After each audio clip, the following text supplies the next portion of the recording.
L'altra notte su internet, mentre stavo navigando, ho visto una cadetta, ma non mi ricordo quando. Quattro a rete e due annanzi, ammusciati e quattro gomme e partevamo in baranza. Però non capisco come. Riesce a dire che l'ascensore si saliva al primo piano. Vieni a qua, non fare rumore, a rapa porta è trasachiana. Ma che è?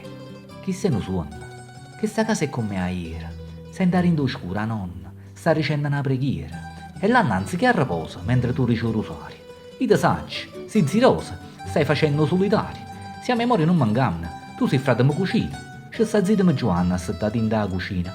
Ne voglio ma che è accaduto. Sto scedato o sto suonando. Mi paremmo perduto, mo ci stiamo tutti quanti. Andiamo tutti in do salone, pazziamo ad un bulella, o nonno porta un cartellone e poi ognuno tre cartelle. Ammunnammo i mannarina, acconciammo la tavolata, a fornisce fa a moina, non si sente né chiamata. È già asciutto 37. Come vuoto e come io giro, o nonno mi ha chiamato 7 e tutto quanto caserire, con zia Antonio e zia Eleonora e zia Lena sta essa sola. O caputo sto panare, ha fatto ambo zia Nicola, c'è sta zia materna che la mogliere, zia Titina, hanno fatto già la quaterna, mo si occupa la quintina, tu mi trovi, ma nascondo, ranno capo c'ho pallone, hanno fatto un quarto nonno e zumbato un cartellone, sta suonando un campanello, tu pulizzi sta monnezza, leva mezzo panarello, mo si occupa 7 e mezzo, e mo nonna solamente, sono arrivati anche i romani. Ui maronna e quanta gente, e che cucini mo rimane?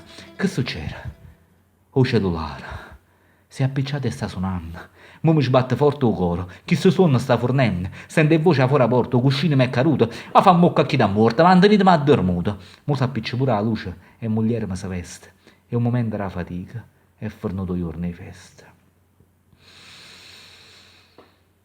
I maizzi chiano chiano e chiano va grindo il bagno, poi mi asciutto con una mano. E tu che senti che fai? Chiagna. Io me ne sono accorto, lo capisco mentre scrivo. Sti pensieri non sono morti se noi mantenimmo viva.